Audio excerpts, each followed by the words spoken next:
The things I teach men are stoicism, discipline, self-respect, hard work, obeying authority, listening to your fight coach, working hard in school, making as much money as possible in your job. If you actually watch the things I say, if you actually watch my comments about women, I've done long podcasts for hours long about females, talking about protecting for them, providing for them, how I believe women should be treated in a relationship. I've done all of this, but you don't watch any of it, and then you come here and ask me to answer questions I've answered at length thousands of times. Since you came out of custody, there seems to have been a lot about your charity work. Correct. On your social media. I've always done the charity work, but now I'm promoting it. There seems to be a real shift. Yeah. I wonder what's behind that. Well, I've always done the charity work. I've been doing the charity work for years. I believe that it's my legacy to leave a positive influence on the world, and I've been doing charity work for over 5 years. Post my unfair, unjust incarceration. Post that, I've made it more clear the charity work I'm doing. But this is, once again, very interesting. I spend $25 million a year feeding children. Men, male children, and female children. In Turkey, in Syria, in Iran, and Iraq,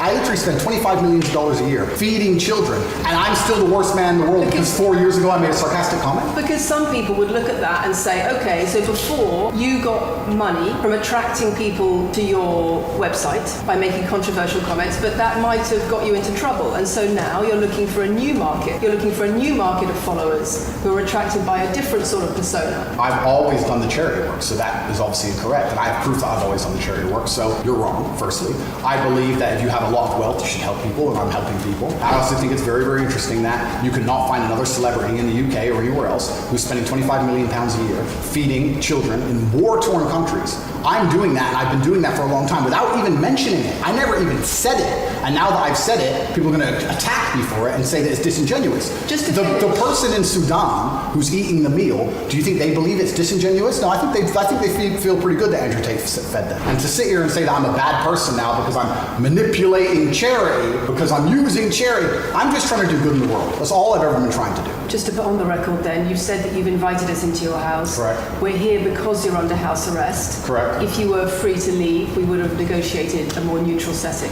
Don't you think, as the BBC, it would be very interesting to come here and discuss the fact that I was put in a dungeon for 92 days and then locked in house arrest without charge? Don't you think that's a far more interesting conversation than old YouTube snippets? Don't you think that would be interesting? You're here under house arrest because there's an ongoing investigation into rape and human trafficking allegations against you. Correct. I've been incarcerated without charge. And don't you think the rape allegation it's been dropped? Has been incarcerated for. Correct. So I'm incarcerated without charge, and I think that would be a far more interesting conversation than, I guess, Julian Assange is incarcerated without charge, and nobody's interested in that either. So if you actually want to do some genuine journalism and investigation, we could talk about the fact that an innocent man who has yet to be charged with a crime has had his liberty deprived of him. And I think that would be a far more interesting angle than talking about me being the most dangerous man in the world because I own a car.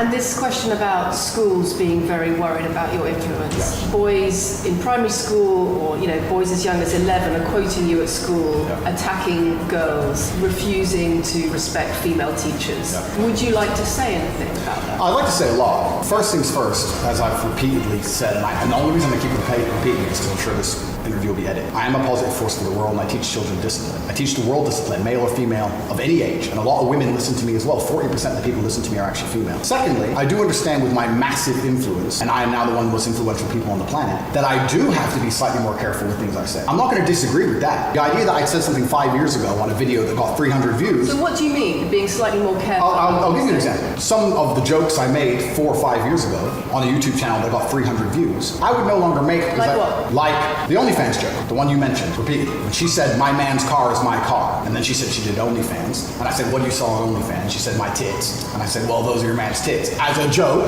ha ha ha, everybody laughed. The fact that I could do that on a podcast 5 years ago and only got 300 views, now I understand I'm the most influential man on the face of the planet.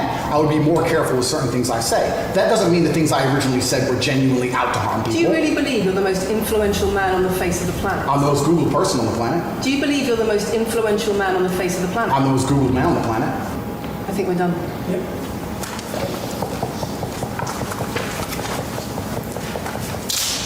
Thanks, Lucy. It was enjoyable. Nice to meet you.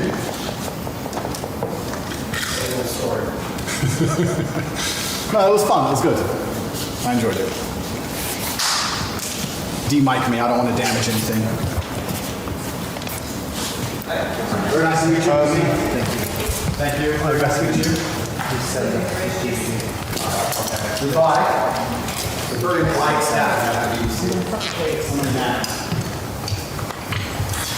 Richard, do you want to go with them to get the card out?